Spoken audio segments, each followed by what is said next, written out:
We are going to be talking about the Internet Governance Forum, an annual event of the United Nations focused on Internet governance. And we have here Daniel Perez Fernandez, Jyoti Pandey, and Brendan Kurbis. So let's begin with the whole issue of the hybrid meeting. We were kind of touch and go there for a while. People didn't know whether the meeting was going to be canceled.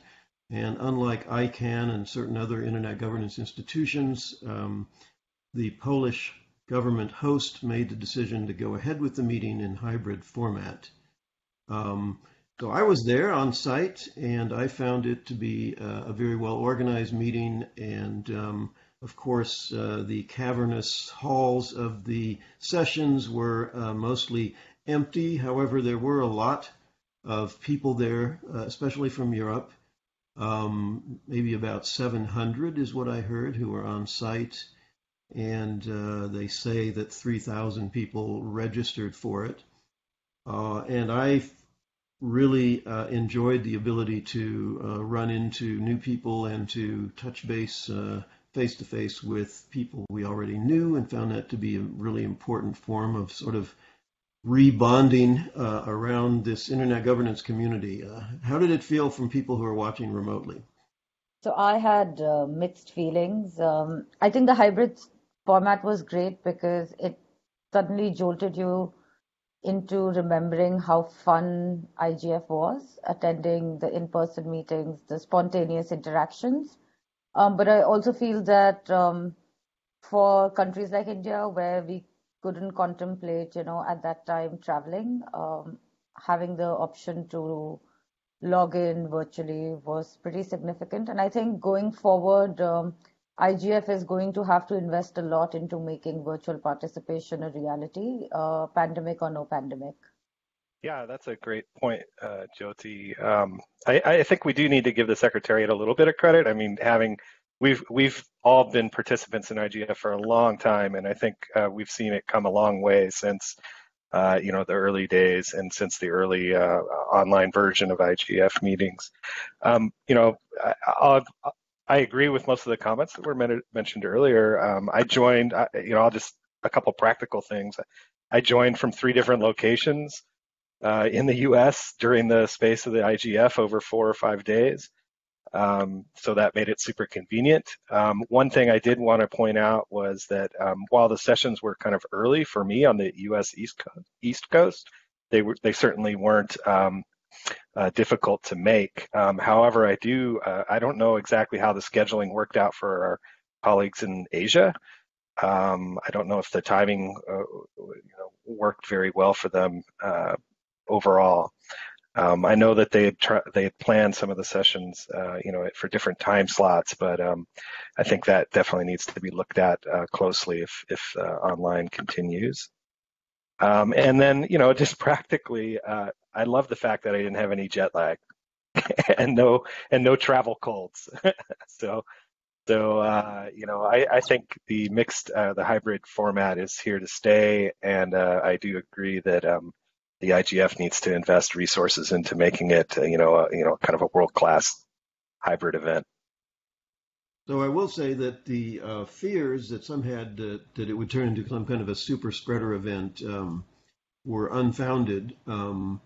They had a very good testing facility set up outside of across the street from the main conference center, and people could go in there and get tested every day. They did have to pay about $10 US for the quick test, and almost everybody I know got a negative test result. And of course, if they're going back to the US, they had to have a test taken the day before they left. And so I didn't see a lot of people coming down with problems, despite the fact that Poland was kind of highlighted as a hotspot by the U.S. government, at least, and Eastern Europe in general was considered an area where there was a lot of spreading going on, but we all came out pretty unscathed. Well, we better move on to our next topic. So, one of the big themes that was discussed at the forum was the topic of digital sovereignty, and we ran a town hall on that. In fact, it was moderated by Daniel here. So, tell us about how that came out. So yes, Milton just said, and as it would be expected, digital sovereignty was a big theme, a major theme at this year's IGF, because of recent developments in China, Russia, and other parts of the world, and especially the European Union's newfound push for digital sovereignty, introducing digital sovereignty as a major policy goal. All these developments were discussed during the 5 days of the event. And as Milton was saying, we organized a session, a town hall, named Beyond Hype, what's digital sovereignty actually mean, in which we talked about, obviously this controversial topic. And this session, far from being aimed at just listing or cataloging specific policies in terms or framings of digital sovereignty, the main goal of this session was to work out a clear definition of this phenomenon. And did we achieve that?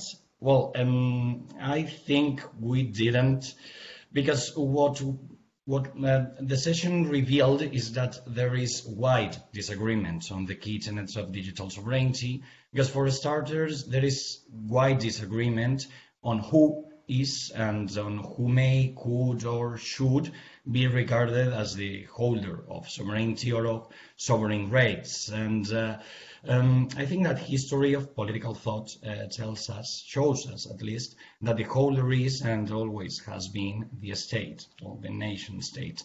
But for some of the participants in our town hall, let's say that this historical evidence seemed like something that could be ignored altogether. For example, I remember one participant saying that big digital platforms such as Facebook, Amazon, etc., could be thought of as some sort of substitute sovereign, rivaling with the states in power and all of that.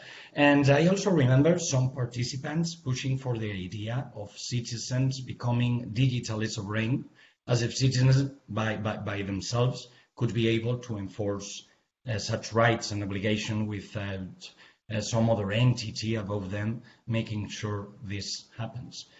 So, anyway, do you think any of this is reasonable? Can we detach the concept of sovereignty from the state just like that? For one, I think that we can't. Right. I think that was the point I tried to make repeatedly, and there were no less than 3 sessions I attended that touched on this topic. And yes, the biggest confusion was this idea of the autonomy of the individual.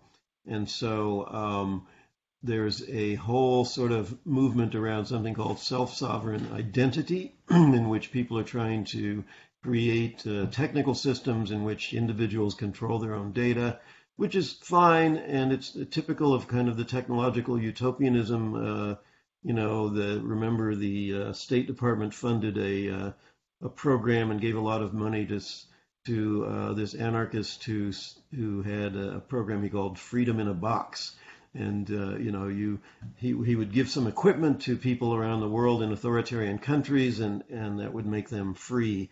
Of course, that never happened. But so the idea of personal sovereignty or personal autonomy, I hit hard whenever I spoke about the distinction there, and said, whatever you want to call it, don't confuse it with state sovereignty. And what you're doing when you do that is you're giving kind of a cover for the true advocates of digital sovereignty, namely China, Russia, and other authoritarian states that are really trying to assert state control over their digital economy, their digital infrastructure, and their users. And sovereignty, as we made clear, is really about the supreme authority of the state over a particular territory, and should not be confused with personal autonomy. I mean, for me, it's really interesting that, like Milton rightly pointed out, that some of these labels are being used willy-nilly without consideration of, where do they come from, both in political thought and how they have, translated into what kind of initiatives on the ground. And also at the same time, you see that sovereignty has become a cover for pushing everything from more decentralized networks to more censorship and surveillance so it's like a label that applies to everything, which really can't be, or all sides are using this label to justify why they have the key to solving one particular issue that they are focusing on. And I think that's a very interesting idea, that something which is decentralized by nature, which is the idea of the internet, is now getting, framed. The governance of this is getting framed from a sovereignty lens. And this turn to sovereignty is pretty significant, I think.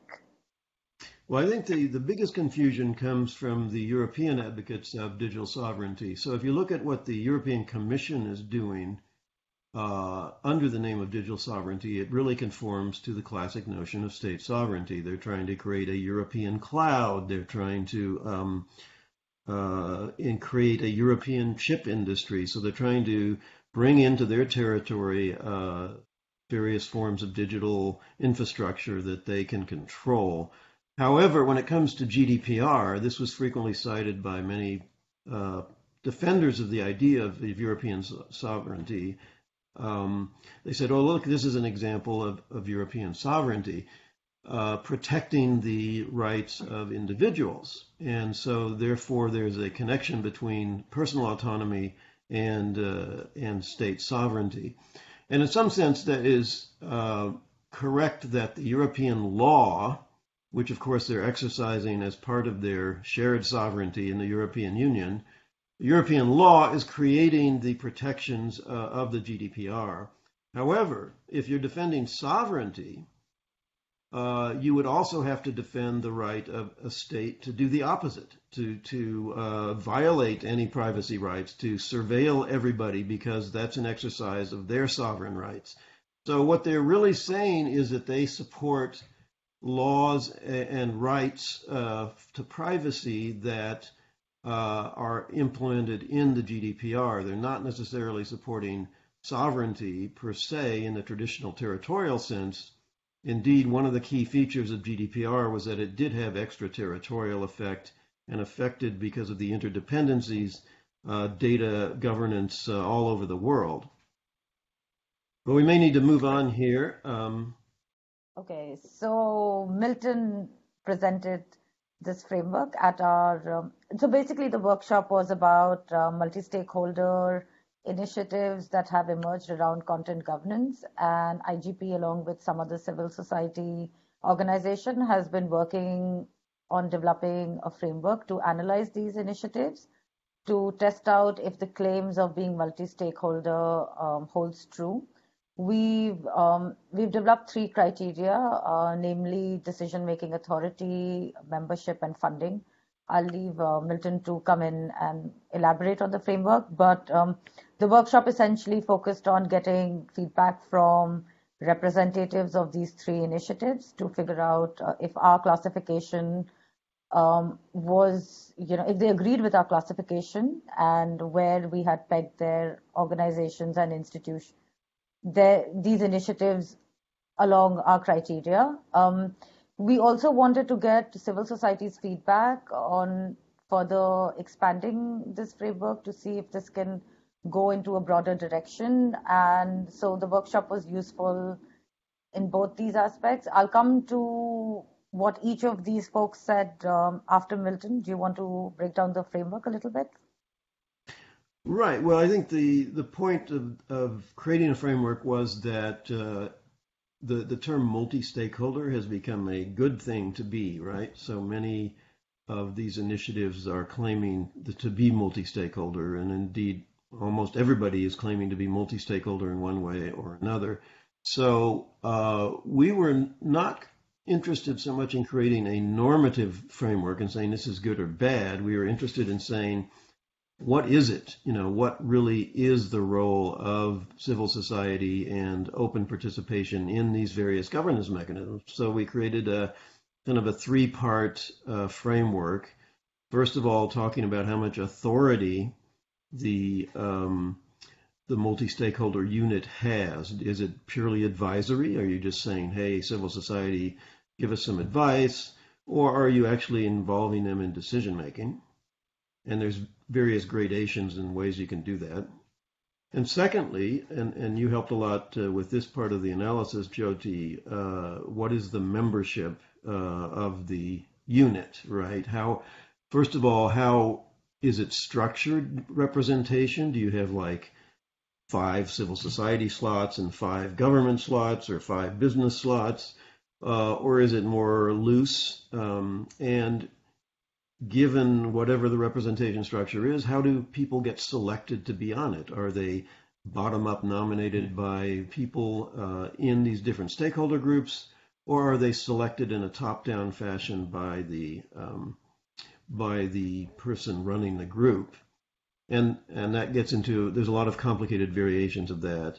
And finally, the third element was funding. We kind of had a simple binary distinction. Is the multi-stakeholder participation supported both through infrastructure and travel and things like that, or is it, are they pretty much on their own? And so you can apply all of these criteria, and we did apply them to each of the 3 initiatives we considered, which was the Christchurch Call Advisory Network, the GIFCT, Global Internet Forum for Counterterrorism, and the Facebook Oversight Board. I was an observer, not having participated in developing the workshop. I found the discussion and the background information from the 3 organizations very helpful for someone who's kind of new to the area of content moderation. But one thing that I was kind of surprised there wasn't more focus on was the notion of accountability of these organizations. I mean, I get how these 3 criteria that were in the framework are kind of a helpful structure for dialogue, gets the conversation started. But at the end of the day, with any multi-stakeholder governance organization, the critical part is accountability. So it's not only how is the membership structure designed to get, equal representation from stakeholder groups. It's how do you get people off of these out of these organizations when they make bad decisions, and those are the really difficult conversations and rules to write. So maybe that's next year's workshop on content moderation governance structures, but I was kind of hoping for more.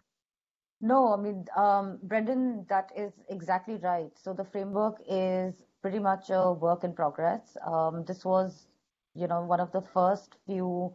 In fact, it is the first time we have convened and, introduced this framework, and we are hoping that more civil society advocates and folks who've been working on content governance and content moderation issues will weigh in on these criteria. And even at the workshop, for example, Ellen pointed out that the decision-making authority criteria is a little bit limited in the sense that decision-making does not always translate into influence, and the idea of civil society having influence, which then can feed into the decision-making process, could also be considered. And we are thinking of, expanding the framework to cover such nuances. Dia pointed out that, that stakeholder participation does not necessarily, just having the membership doesn't mean that they are being consulted. And meaningful consultation requires accountability. So if there is a certain, line that we decide on where a company or a certain initiative is floundering on, then the advisory board or stakeholders should walk away from that initiative. So we've had some really useful feedback from participants, and that is exactly what this workshop was for. We will be developing this and putting it out and, continuing to involve folks both within IGP, outside, and generally in the moderation space? The United States has made some noises about creating some kind of an alliance or initiative about it's not internet freedom anymore, but it is some kind of a alliance of the democratic countries that is promoting a more open and less censored or controlled internet. And one of the leading figures in the Biden administration promoting this idea and pushing it is Tim Wu, who's a very famous lawyer and legal scholar and internet scholar. So he is now in the Biden administration and had been sort of making the rounds among certain civil society people to sound out this idea of an alliance. And there was an unfortunate overlap of the U.S. Democracy Summit with the IGF itself, which many people viewed as being kind of a bad timing. So I think as kind of a compensation or something, this open forum was organized, and Tim Wu came on kind of a conversation with Tim Wu about this alliance idea, which has not yet been formally released. So I don't know. I think I know Daniel was watching it. I don't know about you, Brendan. Were you watching it? So what did you all think? Well, I think that it was interesting to see Mr. Wu talking about this alliance. But in fact, I think I get that this is in the works and everything.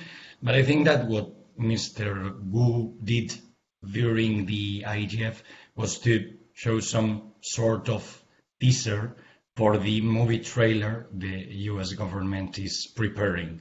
Or well, putting it another way, like Tim Wu made an announcement of an announcement yet to be made. Yes, it's people were also a little bit unclear about what exactly was being proposed. And we do know that China feels threatened by it, so they are viewing it as an alliance. And a few weeks before this program is being floated by the Biden administration, the Tony Blair Institute in the UK had proposed the idea of a NATO for the internet, which you may have seen IGP blog critical of that idea. Because again, it kind of militarizes the division between the Western countries and the Eastern countries regarding internet governance, and thereby threatens to kind of fragment the internet into competing blocks which are not interconnected. So the Biden administration does not want to frame it in that way. I've talked to Wu directly about this. They don't want it to be seen as confrontational to China. On the other hand, there is a clear contrast of values regarding internet governance that is fundamental to this whole idea. So people were very unclear, what are you actually proposing here? Is it an alliance? Are there sanctions or rewards for joining it, and sanctions for being outside of its values, or what? I do like the idea of announcement of an announcement yet to happen, because it did feel like that to me as well. But I also find it very interesting that we've seen the cooperation. And I think cooperation and the kind of value-based cooperation that is being put forth around internet governance. So earlier we saw on encryption, the Five Eyes expanding their membership slightly to include India in that statement. And then we've seen movement on the Quad and how foreign policy hawks have been pointing to that development as, again, a value-based, cooperation amongst like-minded nations. So I do find that this is an extension of, the value-based cooperation idea that seems to have taken route within the Biden administration.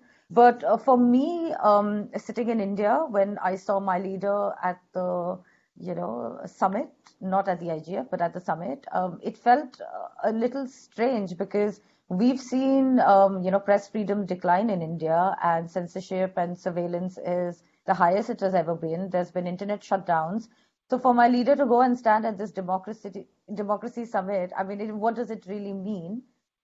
Is it just posturing? Will it lead to some sort of, effective sanctions? These are questions that remain, but I do feel that it is an extension and it is here to stay.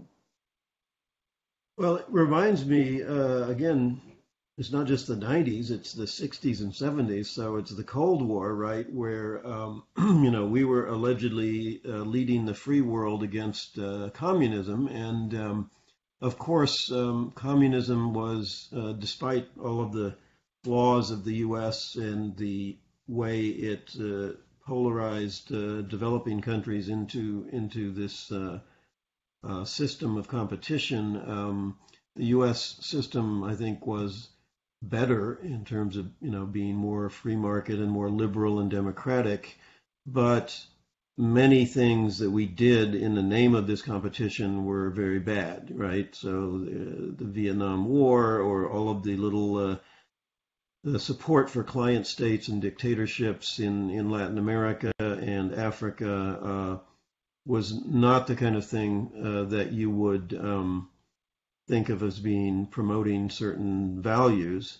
But that's exactly what you would expect, Jyoti. If we're trying to make this into an alliance, then of course we're going to say, we want India on our side, and India's going to maybe say, yeah, we're going to side with the U.S. because, I don't know, they're offering us support or money or something. So this is why we don't want internet governance to become part of a geopolitical alliance system. Yeah, well, it's pretty important that there's a huge risk of this being framed as you were putting right now. If the US only aims at including in this kind of covenant, in this alliance, its traditional allies, this meaning European countries, Australia, Japan, etc. If this happens, it'd be easy for countries left outside of it to think it of some sort of NATO, AUKUS, or Five Eyes deal. I think that, in short, to think of the alliance as some sort of military offensive antagonizing certain countries, but presented or disguised as something else. So I think that the US should avoid at all costs that this becomes framed as that. But this is precisely why we should be very careful and consider what are the values that are being justified to expand membership of such alliances, because India is not liberal. It's not, one could argue, it's not even, as free market as we would want it to be, or as the US would want it to be. And certainly, it's slightly less democratic than it used to be. So, if these values also keep shifting depending on who is in power, then what is the strategic value of these alliances in the long term? And do we want to then just fragment the world in US and non-US and US-China and continue playing with those labels? Yeah, I was wondering if the alliance, what they hope to get out of the alliance. It does strike me as kind of like, yes, we have this subset of countries, they have shared values, but there has to be something more that they want out of it. So is it a coordination mechanism for, enforcement actions like sanctioning a bad actor, multiple countries sanctioning a bad actor, that type of thing. So all of this is, it is a premature announcement. That would be a detail that would be discussed way down the road, but what are the long-term goals? And I also just wanted to point out that, I hope, my understanding is that just to get to this point, it took quite a bit of work within the U.S. government and various agencies once they realized that the White House wanted to go out and kind of form this alliance. And so I hope that it continues to invite some kind of introspection about the various positions of the various agencies within the U.S. government and how that might actually play into whatever this alliance may turn out to be. Yeah, I think the whole concept of an alliance is probably not the right one. As I said in our blog post discussing the Wu conference, there is room for an articulation of alternative values, and particularly the contrast with the sovereigntist, nationalist, and somewhat closed approach of the Chinese and the Russians. It is good to have the U.S. articulating an alternative to that, particularly when, after 4 years of Donald Trump, in which we were in effect sort of adopting these nationalistic and sovereigntist approaches ourselves. Yeah, but we still have things like the entity list that have, transcended the Trump administration into the Biden administration. So those are, it could be considered protectionist as well, right? Definitely. And just another aspect that I want to add to this is that not so much also as against China, but the alliance could also be a means of negotiating between members themselves. So, for example, US could be preempting regulation in big markets like India, and if India is part of such an alliance where cooperation is happening on, say, information sharing or law enforcement requests, then there's more scope for negotiations, and we should also see these as an extension of those goals of the Biden administration. The United Nations is actually kind of the host of the Internet Governance Forum, and since about 2018, they have taken a greater interest at the secretariat level, that is to say the UN Secretary General's level. They've taken a greater interest in Internet governance as an issue and digital cooperation, seeing it as something where they can put forward the United Nations as a relevant institution, because the relevance of the UN in these polarized and polycentric times is often in question. And indeed, if you look at how Internet governance actually takes place, the role of a universal intergovernmental institution is not very strong.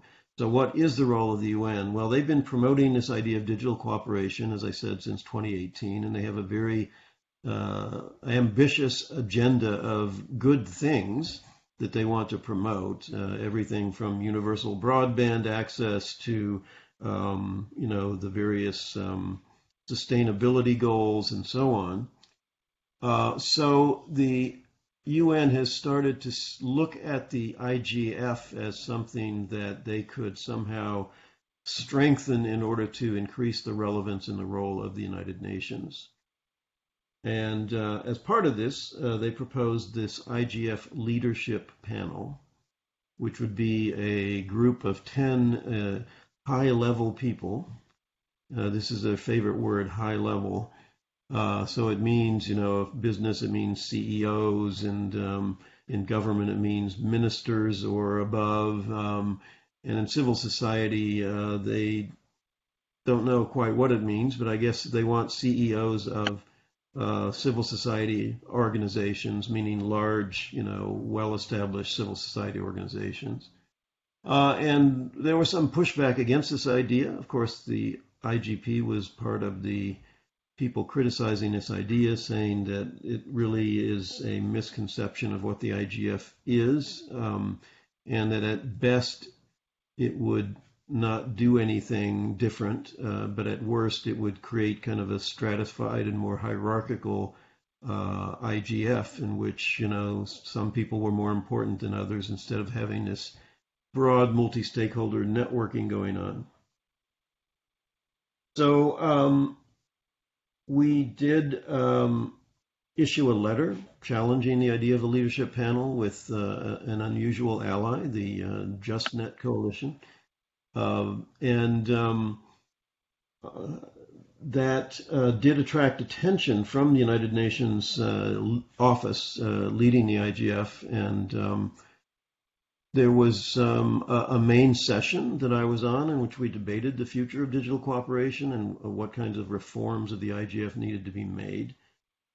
And I think the point I made in that session was that, you know, the relevance of the IGF to internet governance and policy making on the internet generally would come when external players would bring problems into the IGF. It really would not be changed dramatically by the IGF doing things, reorganizing things inside itself, telling certain people they're more important than others, and missioning them to go out and do important things. I think it would have to come when people see the IGF as a place where they bring problems to help them get solved.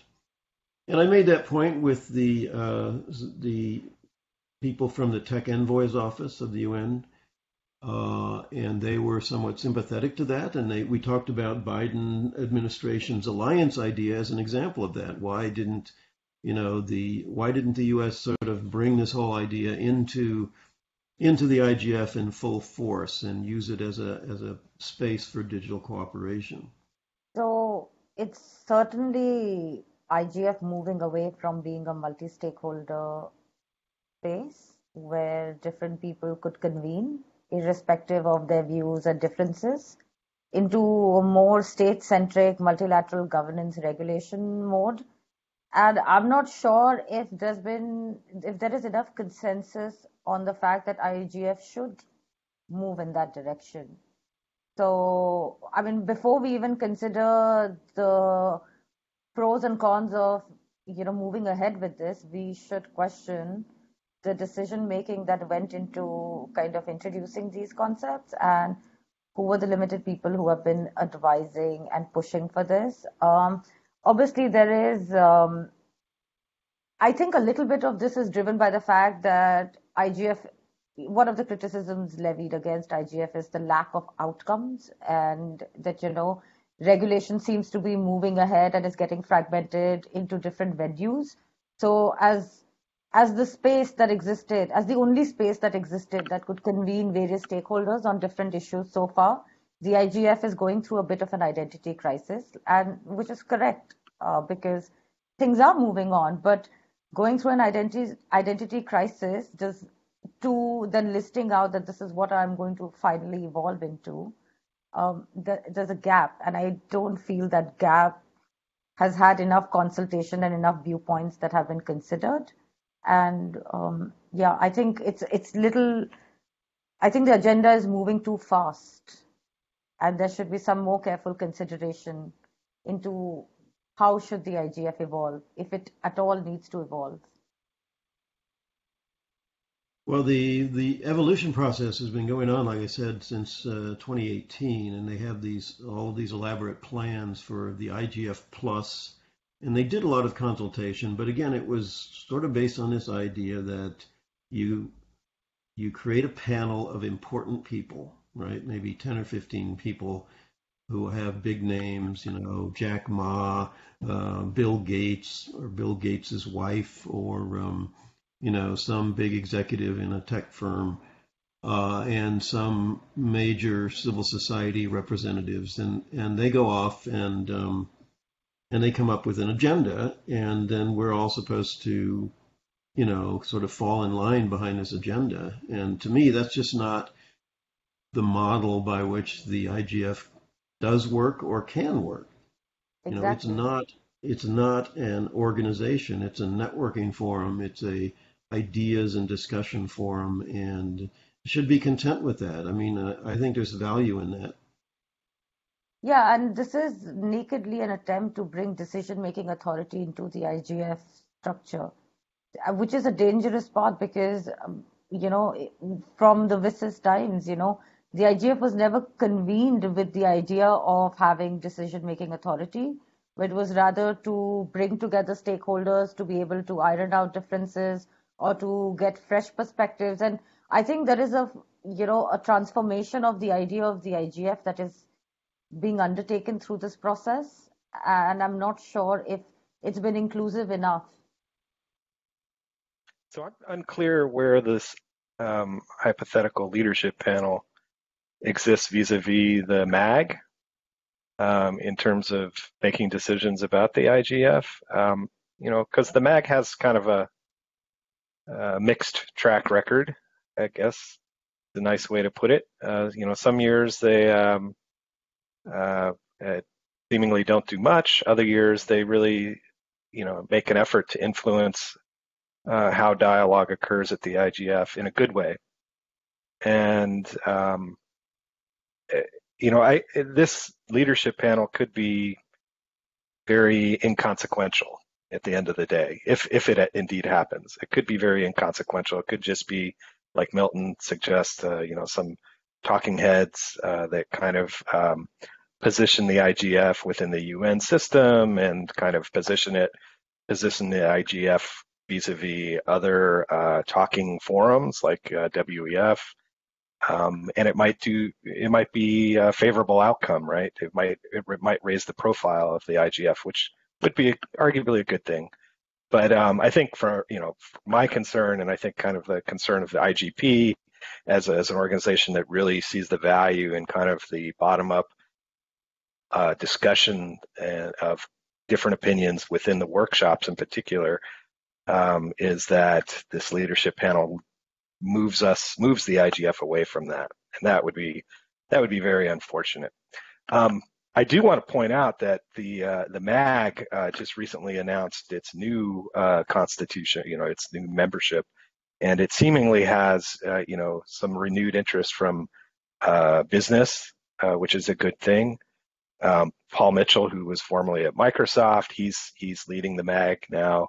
Chris Buckridge from RIPE, he's on the MAG, and there are others too. So, perhaps the MAG is going to reassert itself in its leadership, given the threat of a leadership panel.